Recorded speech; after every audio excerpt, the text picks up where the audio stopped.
Good afternoon, good morning, or good evening, depending on where you are in the world.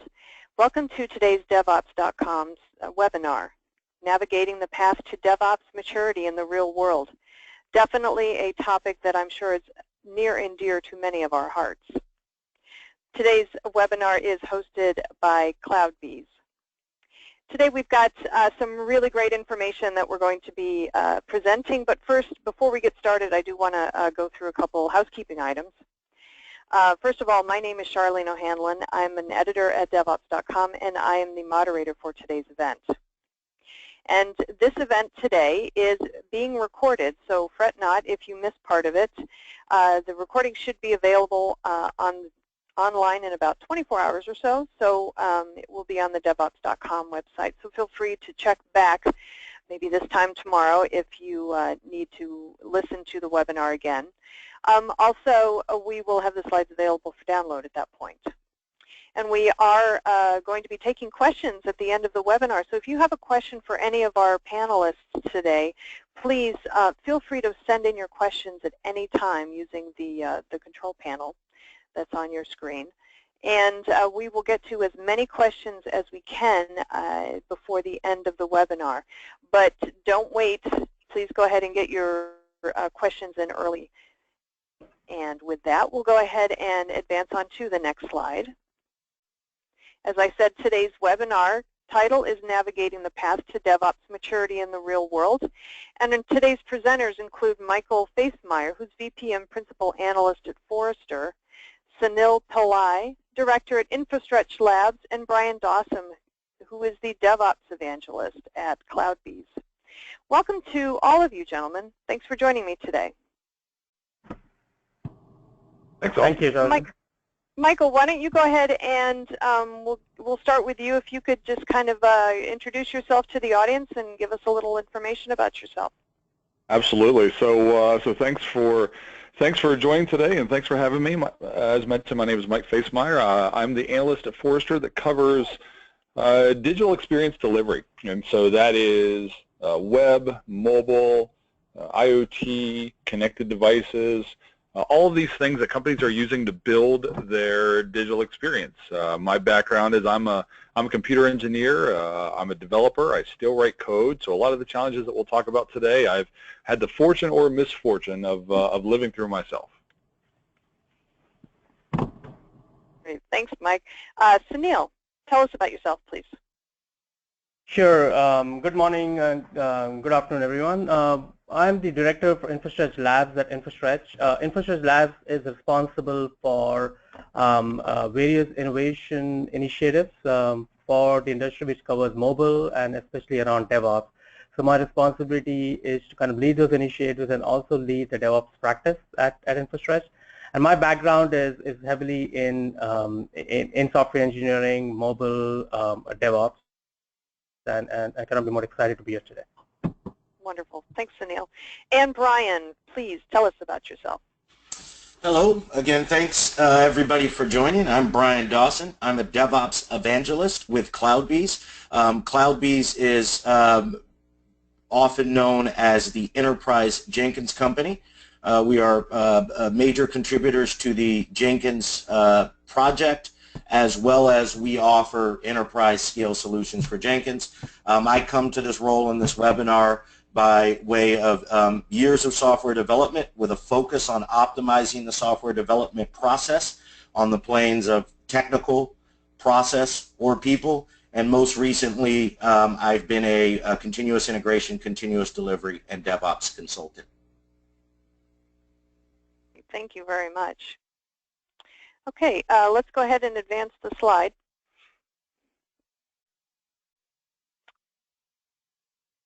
So today, what we're going to cover, and I hope you guys find value in, is first we'll hear from Mike, and he'll discuss research that Forrester has done in analyzing the software market or the technology markets today, and how continuous delivery and DevOps play a role in those markets. I'll then introduce a simplified 4-quadrant model for measuring your DevOps maturity. We'll then talk about some of the hurdles that you encounter when trying to implement DevOps, and we'll put those in the context of a real-world enterprise CD implementation that was done at a large financial software company, to be revealed later. And then Sunil will discuss how you apply the 4 quadrants model to facilitate implementation of DevOps in the real world. So with that, I'll go ahead and hand it over to Mike. Yeah, absolutely. And once again, thanks all. Thanks for joining. I actually enjoyed how Brian said he'd spend a good part of his career optimizing the software development patterns and software development lifecycle. I'll tell you that as I talk to clients today and do research, our clients and the development organizations within our client shops are evolving, and it's kind of a forced evolution. As I mentioned, I cover a lot of the digital experience development and creation space, and that evolution is forced because we are now having to build things for web, for mobile, for IoT, for Alexa. Some folks are building for cars. A lot of folks are building for the machines that make their businesses work. And this is a far reach from what we used to have to do. You know, when I was building software professionally, we built websites, and the only thing we had to worry about was one web browser versus another. So things like IE6, we had to worry about if IE6 was going to work, and that was the biggest challenge that we had. But now it's how do we make sure that we have a consistent experience across all of these devices and across all of our different lines of business, and this is what's forcing the evolution of our organizations. And so as I talk to them, one of the biggest challenges they have is how do we keep up with the pace? Because the question that I get so often, or the demand I get, is how do we build things quickly? And you know, in my career, we started out once upon a time, and that once upon a time for many folks isn't that long ago, where the overall software development lifecycle was roughly 12 to 18 months long. And that afforded us an opportunity to have design take their time and do their job and their role, and then kind of throw it over the wall to development, and then development does their thing and throws it over the wall to QA. QA throws it over the wall to ops, and then ops to kind of APM and production monitoring. And that all took 12 to 18 months. Well, now when we talk to stakeholders and we talk to customers, they want this software delivered in a 2 to 4 month time frame. And so moving from 12 to 18 months down to 2 to 4 months screams for optimization and screams for efficiency. Now it screams for that, but what a lot of folks simply do is they just cut off the parts that fall outside of that 4 month. And so if they're able to do design and some of development in 4 months, well then that's when they stop and they push to market. And unfortunately that doesn't work, because both your customers and your employees still have this understanding of quality, and they still want these experiences to look and work well. Now this trend isn't stopping. We're still moving towards this 0-day event for software, where your customers or your business stakeholders are going to come to us and say, I have an idea for something, can I have it now? Or can I have it this week? And if the answer is no, there are so many other opportunities for them to get that, something close to what they need or close enough. And so we need to work on optimizing how we build software. And that's where I spend a lot of my time researching here at Forrester. Now, we also have a ton of data, and this is some very, very recent data that we have based on a survey that we run every year. We asked folks, how often does your team release applications? And if you look here in the middle, the one release per month is going up. And so, 2 years ago in 2014, about 1 out of every 5 shops were releasing once a month, and now we're up to about 1 every 4 shops, or 1 shop out of every 4 are releasing once a month. And that's a lot different than that 12 to 18 month life cycle. So can you release 1 time a month? And a lot of folks, the answer is no. And so they ask me, do I need to blow up my organization and build it again? And that's quite extreme. And I The answer to that is no. We can optimize within what you already have. There are tools and technologies and processes to enable you to do this. A couple other really neat pieces of data. The one release a week is actually going down. So folks realize, once a week might be great for that brand new startup in the Valley or startup in the Bay Area, but for a lot of folks, once a month seems to be the sweet spot that we're landing on. And then if we go industry by industry, financial services and insurance, we mentioned we've got a case study coming up on that here in a few minutes. Nearly half the shop, or actually a little bit more than half the shops in there in the financial services and insurance industry release once a month or faster. So this is kind of the goal that we're looking at. How do we build our process so that we can go once a month or faster? And a great example here is Netflix. Netflix had a need to be able to deliver their entertainment, deliver their content to a world of devices, because they have to handle not only web browsers and desktops and mobile devices, but they also have to handle game devices, televisions with extremely low memory and an extremely constrained development space. And so they now have a presence on over 200 devices. And I love this quote from Reed Hastings, their CEO. They said, "We realize we learn best by getting in the market and then learning, even if we're less than perfect." And so it's that idea, it's that mantra of how do we build something that still has quality, but we can get into the market quickly and then quickly iterate. This is kind of the marching order that we are now given as we build software. And so then what does that actually look like? What are the big challenges here? The biggest one that I come across is this. We have all these disparate back-end data stores that we need to provide access to, whether it's your CRM system, your content management, your directory servers. All these things have different data. They're different types of data. And then we have to deliver them on all of these disparate and different front ends, and the types of front ends seem to be exploding every day. We have the mobile devices in the web that we still deliver on, and now we're seeing an explosion of chat platforms, things like Facebook Messenger and WeChat, and even iMessage coming out. We have things like the Amazon Echo, and how do we deliver an experience on that keeps up with the expectations that we've established with all these other channels? And then finally, things like the mobile platforms themselves. How do we integrate with Siri and Google Now and Cortana, all of these things? And so there's this disparate array of front-end things that we have to deliver on. And so the true challenge here is how do we bridge these two? And this is just development. This doesn't speak to the entire software development lifecycle. We still have design and QA and ops. And so how do we address this challenge that we see here, as well as the other individual discipline challenges, and then make them all work together and come together well so that we release software on that cadence that we've seen before? This is what we're starting to see. We're starting to see a change in the modern software lifecycle. And you see down in the bottom right, I've highlighted in this diagram whose fingers are in that part of the discussion, or who's the heavy influence in that piece of the discussion. So initially, when we define the objectives that we need for a digital experience, that's heavily reliant on the business. We see a little bit of dev in there, but it's mostly the business that's defining that.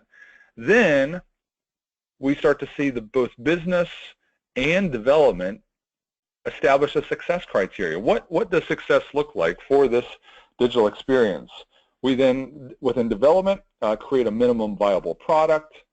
That minimum viable product is put into the market, and through operations and things like APM and the analytics that we've built into this product, we quantify the feedback we get from our experience. And that quantified feedback is important because in the past, we would put software out with no analytics and no real feedback mechanisms. But today, with mobile and the web and Alexa, by definition, by platform design, we have mechanisms by which our customers and users can give us feedback. And so we need to quantify that feedback so that we can then align that feedback with the KPIs and success criteria that we established in step 2. And you see here we have heavy influence from all 3 parts of both business development and operations. And then we rinse and repeat. And so what we're seeing here is not that we need to tell developers to build things faster or tell dev and ops to get together and magically solve this DevOps challenge, but instead our business, our entire business, including development, including the lines of business, need to be on the same page such that this software lifecycle is inclusive of them all, but can also perform efficiently. And that efficiency means let's get rid of the friction between each of the disciplines of the SDLC and the friction between the SDLC and the rest of the business. So with that in mind, what does this all mean? What are we seeing coming out of this? Number one, the digital experience creation is getting more complex, yet the demands on time to market are getting shorter. And so we have to build more in a shorter period of time. That's number one. Number two, normalization across the entire SDLC is a must. And this can only be done by eliminating friction between disciplines and between our software organizations and the business as well. And finally, this modern development lifecycle is changing. Adapting to this at scale is really the big challenge. And what do we mean by scale? That means not only do we have to do this for more than one experience, but we also have to do this for more than one line of business within an organization, and we have to do this within IT. And so it's an M by N by X type matrix that gets more and more complex with every new front-end channel, but also gets more and more complex with every part of the business that starts to create experiences that help define our overall company's digital experience and what we deliver to customers and employees. And so that's what I see right now in the industry as the biggest challenge we have. So with that in mind, with that kind of framework, let me pass it over to Brian from CloudBees to talk about what they're doing and what they're seeing in the market as well. Excellent. Thank you, Mike. Before I sort of kick off into my piece, I did want to highlight the fact that you called out that when we talk DevOps, DevOps is not just about Dev and Ops, but as you said, removing friction through all parts of the process, but not only the core development and delivery process, but also with the business. So we'll talk a bit to that by reviewing a simplified model for describing, defining, and driving your path to DevOps maturity. This model came into play because, as demonstrated by Mike, there's a lot of complexity in starting and succeeding in a DevOps journey so that you can deliver better software faster. It crosses silos, it crosses lines of business, and ideally scales across your entire organization. What I have found in my experience is that oftentimes that complexity creates misalignment, creates additional friction, and ultimately contributes to the failure of one to achieve their goals sought through DevOps. So, through my practice and our practice at CloudBees in collaboration with Infostretch, we've tried to simplify the problem space around the DevOps journey into a 4 quadrants maturity model. So again, you could define and describe where you're at, and then ultimately start from a high-level perspective before you drill down. So to provide a little more context to this model, before I actually step into it, I want to talk a bit about the components of DevOps. So DevOps, and I am sorry for jumping back and forth. There's an expected component missing. So as Mike highlighted with the Netflix quote, to paraphrase, they discovered that it was better to deliver and then learn from what they've delivered, which you guys may identify really as a an agile principle, right? We want to deliver fast to get feedback from the customer early so we can correct, reduce waste, and increase value. And this speaks to the overall definition of DevOps, which I like to describe as a culture that you subscribe to and aspire to, which is supported by practices and technology.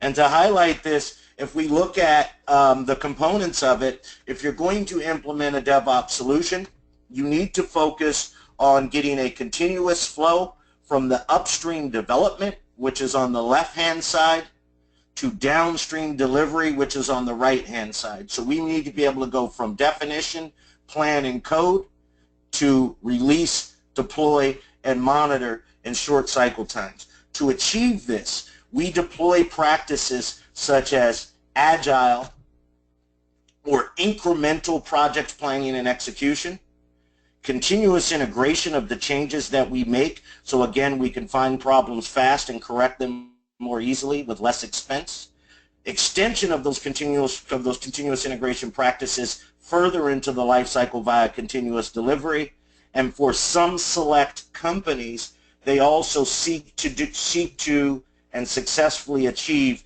continuous deployment where changes are deployed as soon as they are made.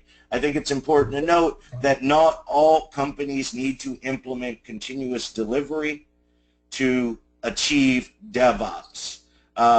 Rather, if it's not a fit for your technology and if it's not a fit for a customer, then you don't need to feel the need to achieve it, but you should achieve continuous delivery to ensure that your software is always ready for release. And once you've done this, you're able to make rapid changes, get user feedback in a production environment, including bugs, feature responses, etc., performance, incorporate that in your change management process, and iterate on changes rapidly. So let's take a look at the market. So market data indicates that only 33% of organizations have implemented Agile upstream. And what this means is they've adopted iterative or lean project planning and execution practices and or adopted fast modern development approaches such as continuous integration.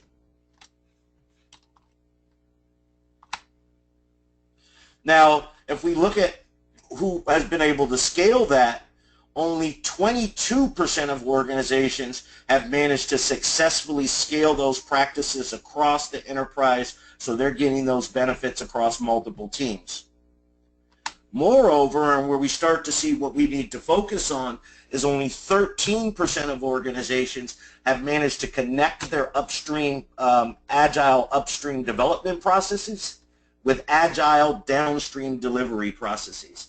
And for these organizations that haven't implemented this, what you're going to find is that they're not truly seeing the value of being able to define, plan, code, and build software more quickly because they're not able to get it out to market via an Agile delivery process such that they can get that fast feedback. Now, if we look at the upper right-hand space, we find by triangulating data that roughly only 10% of organizations claim to have achieved enterprise CD or DevOps. And that is where they've crossed the chasm from Agile upstream to Agile downstream and connected those and then managed to scale those across their entire organization and codify them as standard practices. And one may ask, if it's only 10% there, you know, why do we care? Why do we want to get there?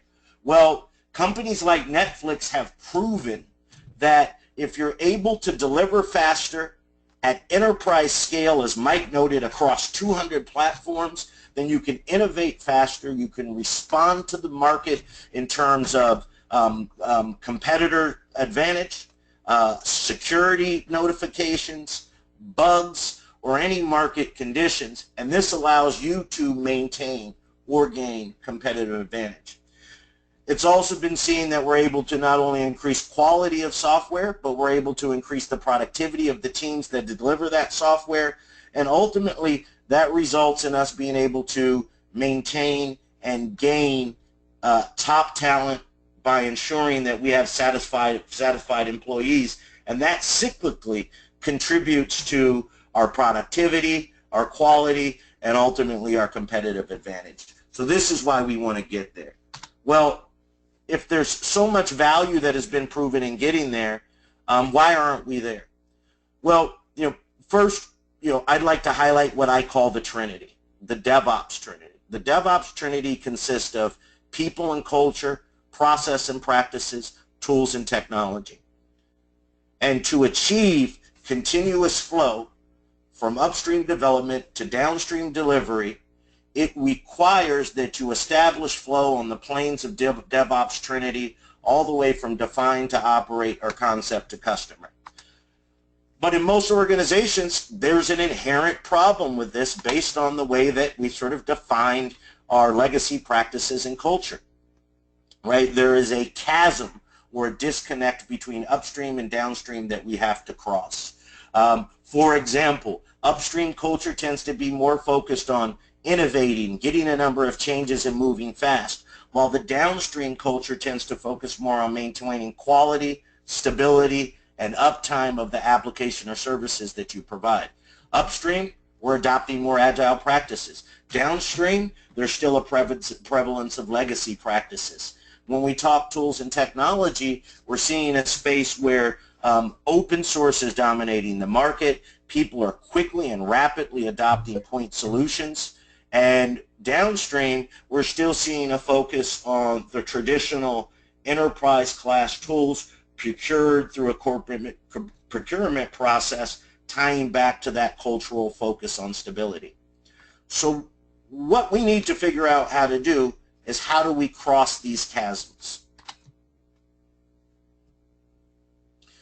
And I'm going to make the argument that based on the industry data and based on a recognition of these chasms that exist in legacy or mature software organizations, we could divide the problem space into 4 quadrants.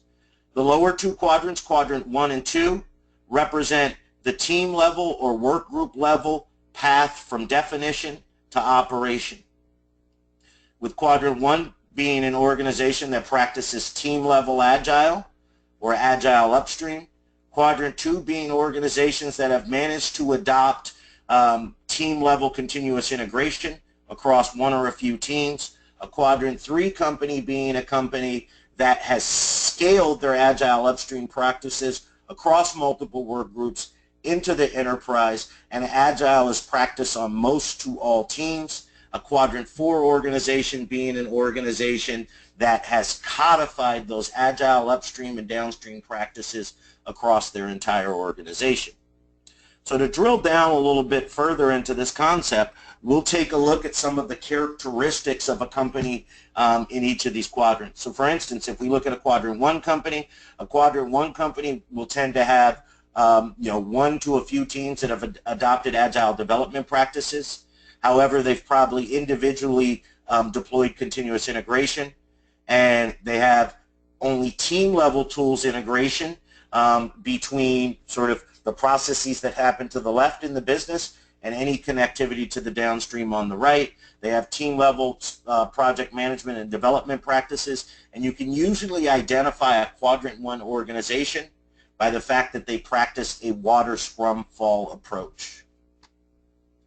And one of the reasons for this is not only do we have the chasm between upstream and downstream, but traditionally the people that orchestrate the definition, planning, coding, building, testing, and other phases of the SDLC not only sometimes have different priorities, but they are actually organizationally separated, and they report to different managers. They have different budgets. So what you will find is people will tend to do what they can to modernize and influence the area they can with the least resistance. So we often see that Dev adopts Scrum practices within the code and build, but they resist the impedance that they're going to encounter when they try to affect or influence that change across the organizational silos. In quadrant 2, let's get back to quadrant 2 here. In quadrant 2, we start to see some improvement, right? We see some or a few teams that have specific applications supported by Agile downstream practices such as Agile test, dynamic provisioning of environments, infrastructure as code. Teams have begun to cross that chasm to extend continuous integration to continuous delivery. But the problem is these implementations and any ops alignment are usually project-specific one-offs. So we haven't determined how to scale that across multiple teams and codify that as part of our practices. When we look at quadrant 3, which is where a lot of companies are today, we've scaled our Agile development practices across the organization. We've started to embark on business alignment with Agile specification and iterative development, but we still have team-level dev tools supporting the development and delivery process, and we still only have team-level tools integrations. As we move on to quadrant 4, where we're recognizing that innovation, fast time to market, we see standardization on tools and process for things like automated test and deployment, dynamically provisioned environment, containers, infrastructure as code. What's also interesting, though, is that the business and the customers have been brought along with this iterative process for Agile definition, development, and delivery. And in our organization, we've begun to embody a culture of collaboration, learning, and innovation.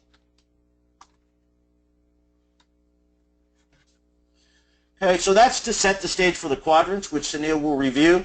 I now want to take an opportunity to walk you through the path that Intuit took in pursuing enterprise adoption of the Cloudbees Jenkins platform to build CI and CD as a service across the organization. And I attribute this content and the work that they did to Wen Gu of Intuit, who is now at Twitter. So first, some background. When Intuit decided they wanted to implement enterprise CI and CD as a service, there were specific business drivers that inspired the initiative. With Intuit, they had a One Intuit initiative where they wanted to transform from a product-centric company where you had separated teams, separated knowledge bases and knowledge stores delivering each of the product lines such as TurboTax or QuickBooks, and realign it to be an experience-centric company where instead of looking at a specific product, you were looking at consumer products, small business products, and enterprise products, and therefore the customer experience, say for a consumer product or personal product such as TurboTax, would be more aligned across the entire Intuit portfolio, instead of getting a different experience depending on which product you use. This required cross-business unit integration that didn't exist on a tools and technology, process, or cultural tier at this point. They figured that the best place to start was going to be with enterprise CI and CD. And their drivers were focused, not only on, do we want to adopt DevOps, but rather how do we connect people or our employees, how do we align our products, and how do we do that such that it improves our profit for our shareholders. And so they defined some goals. One is, the driving mantra is we need to support the overall corporate goal of a One Intuit and this realignment. In order to do this, they sought to establish leadership at a central level because at the end of the day, you needed somebody mediating or driving that had a cross-functional and cross-team perspective. They figured the lowest hanging fruit and sort of the foundation for the transformation would be to improve the adoption of CI and CD and DevOps practices across the entire enterprise.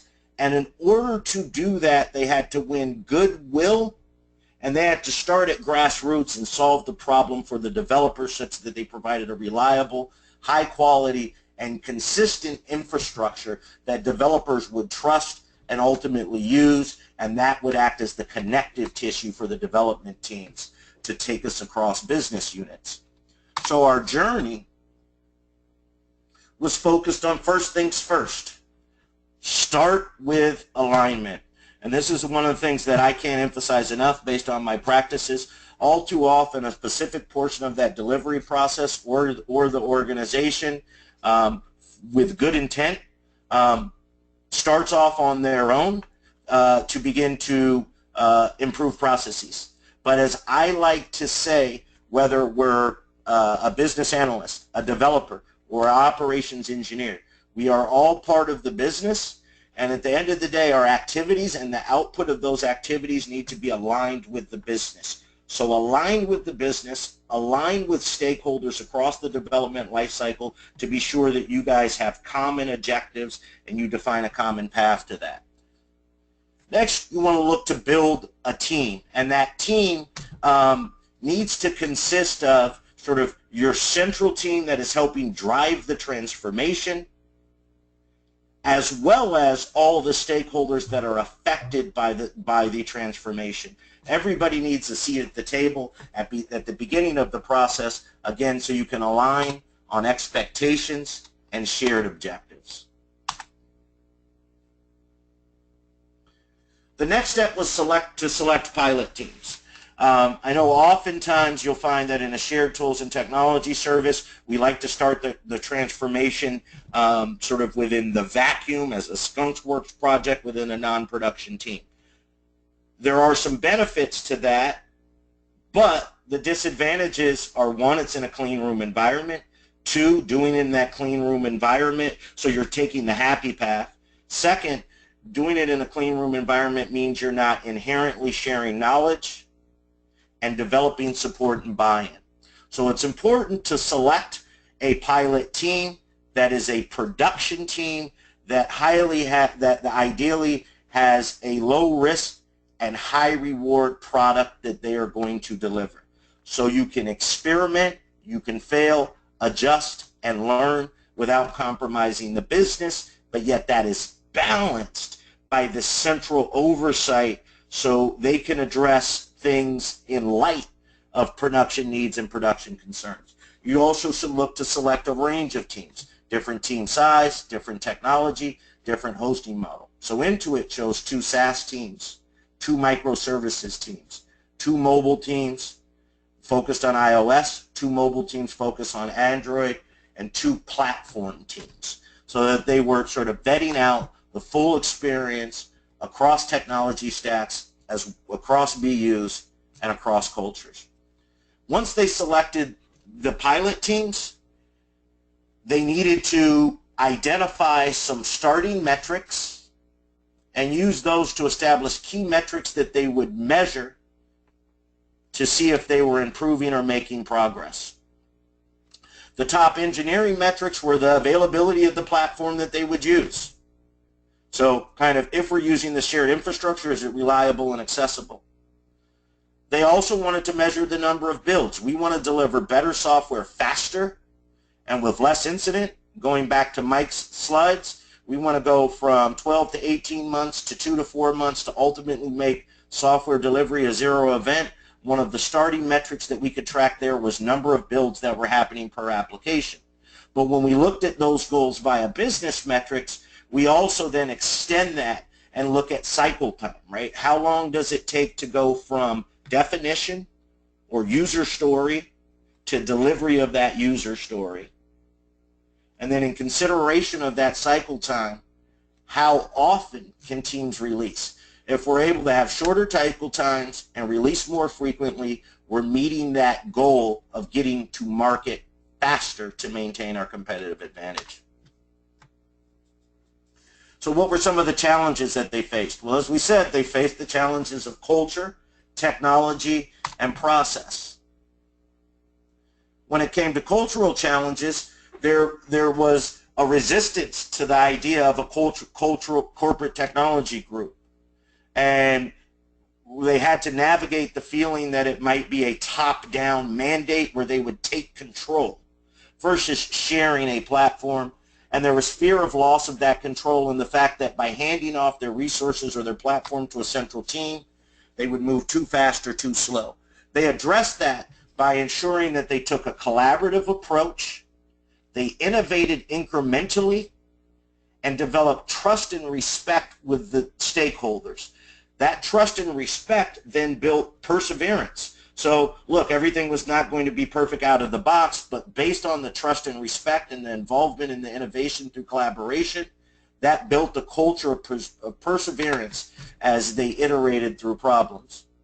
Their process challenge was a concern that one size doesn't fit all, right? And also, what is the scope? Does CD apply to every team? Certain teams have different processes, they have different disciplines, and the approach to solve this was to start with a value stream-based design of the process, first at each team, and then merging the value stream per team so that they could standardize as much as possible but respect the fact that they would need to divert where needed because teams legitimately have their own technology, process, as well as cultural needs. So when we take a look at the enterprise model, what they established is that for some teams they would have CI, which would go from build to varying levels of integration test with deploy and smoke, to manual and automated test, and then CD, which would encompass the entire life cycle. So going from build with things like unit test and quality scans, to deploy and smoke test, manual test and automatic test, and ultimately deployment all the way out to production and test in a production-like environment. And they needed to support mandatory gates and application team-defined gates and be able to do all of this in a way that was consistent, reproducible, and traceable. And their technology challenges were largely focused on, in a large mature organization, there are inherent differences. And they needed to be able to account for those differences and begin to align teams on best-of-breed tools and proven industry best practices with support of open source, but not only open source, but open communication so that they can arrive at the best balance of a standardized platform and some lowest common denominator standardized practices while still supporting and respecting the differences in the team. And to sort of highlight those challenges, you can see that there's different application types, languages, build frameworks, test frameworks, deployment frameworks, hosting needs, etc. And all of these, as they were supported or deployed by the Central Tools and Technology Group on the Enterprise CD platform, needed to be secure, scalable, trustworthy, and reliable, yet still support the one Intuit goal of standardization across business units. So they proceeded with the process, and they were able to recognize some pretty powerful outcomes across the various business drivers that they had for people, product, and profit. A very interesting one, again, that I think is often not focused on, but extremely important, is that from the people standpoint, a KPI they ended up measuring was what was the employee satisfaction rate. Literally within weeks of onboarding teams into the common CD as a CI and CD as a service platform, their engagement or employee satisfaction score went up 15%. From a product standpoint, they were able to identify via the established metrics that they were able to deliver software with shorter, faster cycle times and more frequently without compromising reliability.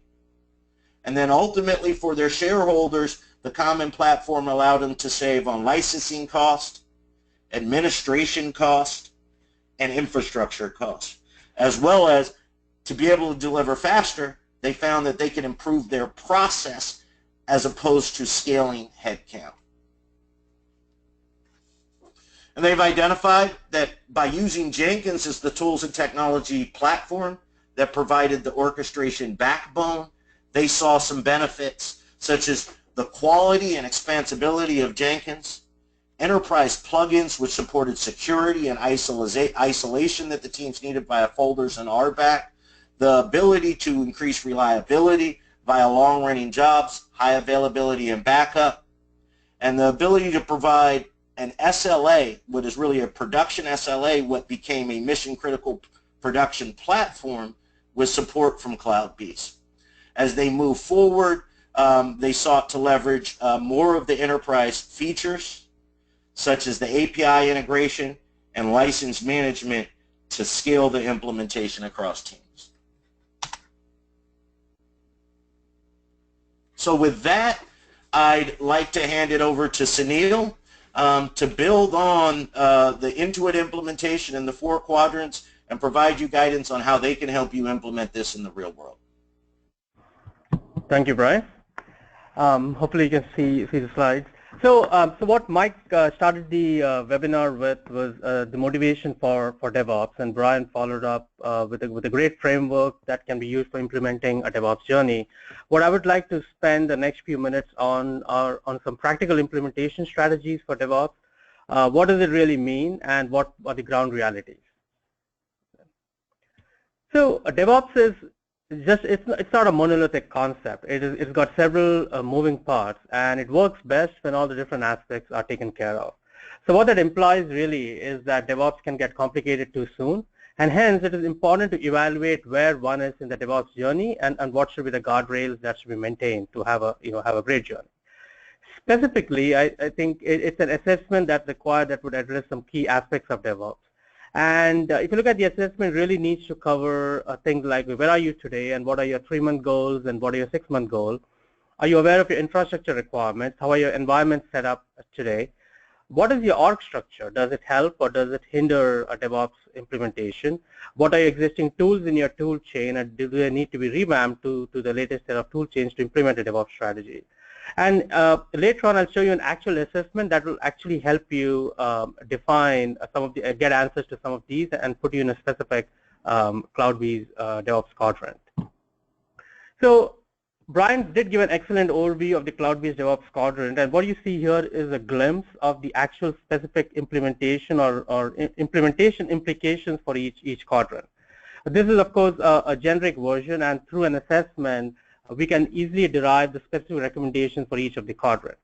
So as an idea, you would see that if you are in the team Agile quadrant at the bottom left, what one could benefit from are some strategies around, and the assessment would help them kind of figure out, okay, do we need a workshop or do we need a jumpstart program, which helps you kind of build a proof of concept of CI and CD, so that you can really see your maturity level in each of these quadrants and what should be your next steps that you should take on. Or if you're in the top right corner, which is the area where everyone aspires to be, here you can really leverage some of the more advanced concepts of DevOps and have very well-defined templates and accelerator frameworks that can actually help you take your DevOps even further, your DevOps from where you are at that point of time.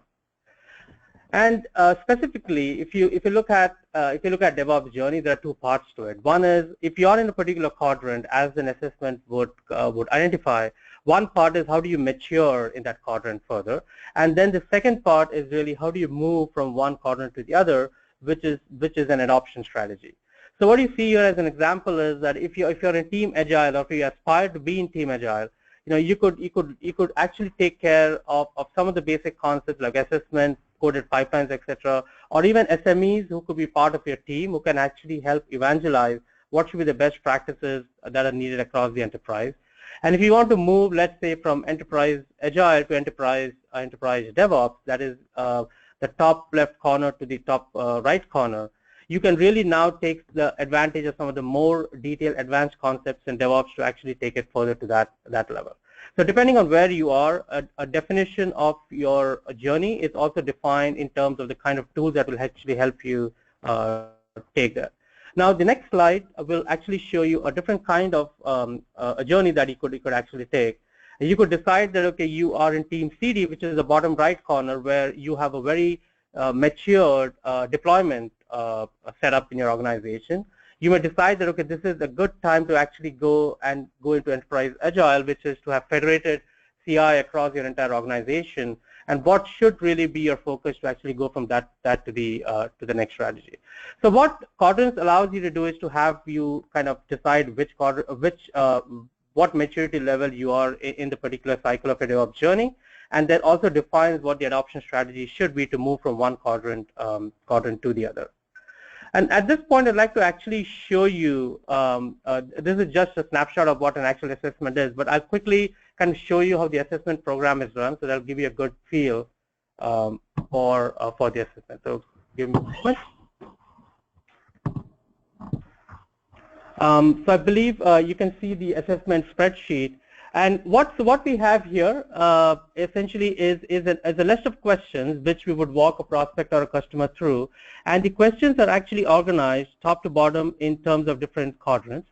And this is answered by a prospect or practitioner in the organization. And as a result of the answers or responses given to each of these questions, which are very specific implementation level questions, what ends up is that the organization gets mapped into particular quadrants. For example, in this particular setup, you can see that it seems that the organization is pretty mature in team Agile and team level CD. And based on this, we could give further recommendations and say what should really they be deploying further to kind of further their movement on in the DevOps journey. So if I make a change, for example, let's say that the answer to this question is, do you actually integrate code from several developers at least once a day? And the answer is no. You can see that the DevOps quadrant that the customer is right now is marked as amber, which essentially means that they have some aspects of Team Agile in place, but they really could do more to actually mature. And the recommendations that come up based on that level would actually indicate, if I click on recommendations, it will real-time indicate as to what should be their implementation strategies for each of these levels. Now, obviously, this is not to indicate that everything that's in here should be implemented. The idea is that you can take some aspects of this concept of Team Agile Advanced, for example, and start implementing it, and then move along the journey. So this can be used in multiple different in facets, and actually this gives you a very easy way to decide where you are and what should really be the next steps that you could take in the next 6 weeks to actually mature yourself in a particular quadrant. With that, just move back to the slide. Okay.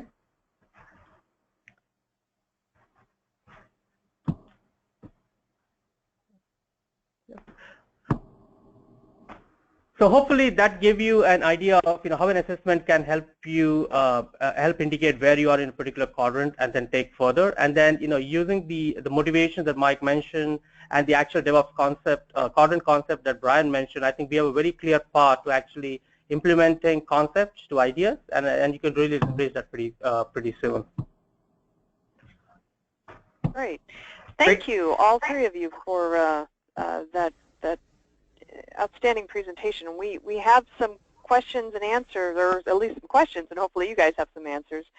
We have about 5 or 6 minutes left before we have to close out the webinar. So why don't we go ahead and take some questions now if you guys are ready for me. Absolutely. Okay, great. So the first question we have is from Rahul, who asked, what is the level of automation in the continuous integration, continuous delivery space for mobile projects that you see in the market? And then he asked, are customers moving to licensed products in this space or relying more on open source options? Yeah, so this is Mike. I'll jump in here first and then let the other guys comment. We're definitely seeing a desire for automation around mobile with CI/CD, but as far as the implementations go, they're still a bit few and far between. One of the challenges is that the mobile OSs to truly automate on top of them, whether it be automating on a mobile app or automating on a mobile web experience, it's not exactly normalized.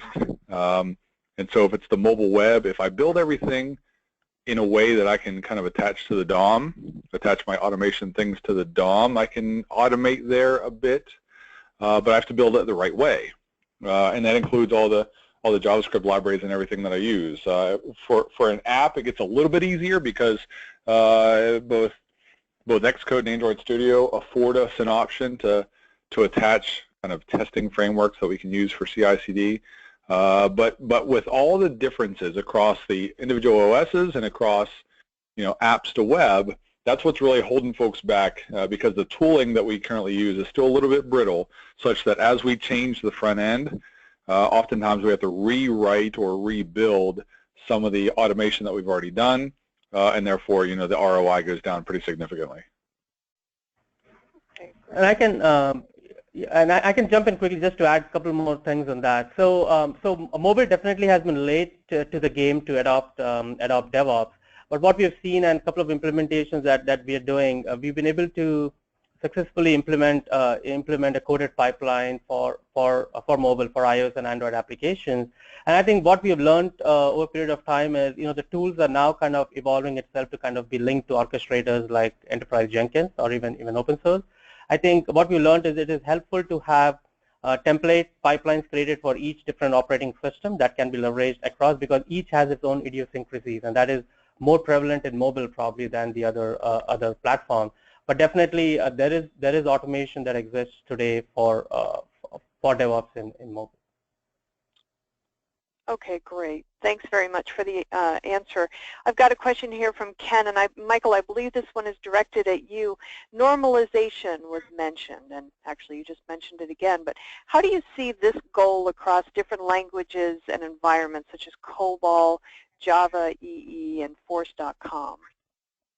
Yeah, great question and a challenge. And so it comes down to how do we do that? Obviously it's incredibly difficult to normalize across languages, and so therefore then we try to normalize across the output of those languages, the binary output or otherwise. And so that's why we're seeing, across the back end, so many folks implementing RESTful API architectures. So regardless of what language we use, we have RESTful API endpoints, and we can kind of normalize there. So that when I showed you the slide that had the bridge in the middle, we can normalize that left-hand side, all those disparate things behind REST. So that solves the left-hand side. And the right-hand side kind of goes to what we just touched on, which is, how do you automate when all these things are built so differently? And so we're still working there, and as was mentioned, there's starting to become some mechanisms by which we can kind of abstract away the nuances of Android versus iOS and the nuances of web implementation to web implementation. But the front end is still lagging a little bit behind the back end. So I don't see the normalization coming language to language, but instead, at an output perspective and at a kind of an architectural perspective. Yeah, Okay. and I'd like to chime in if I may, Sure. Shirley. Absolutely. Look, it is, as Mike said, there are inherent challenges in achieving continuous delivery and continuous deployment on a single plane, even something with smaller and newer content such as mobile or SaaS. But it is doable. It may be painful at times. I would say it needs to be done incrementally, not in a big bang manner. And we should also, be aware that at various paces, progress has been made in all of the languages and environments and technologies that you mentioned. I would recommend a couple of things. First, if you do know that you plan to normalize this process across different stacks, then you need to identify where you standardize and where you divert. You need to select tools that normalize, as Mike said, that output in an agnostic way and allow you to, at least for that output, the binary and delivery and testing and delivery of those binaries, allow you to establish a supply chain methodology. Then begin to sort of plug in the lowest hanging fruit, right? Your greenfield SaaS application.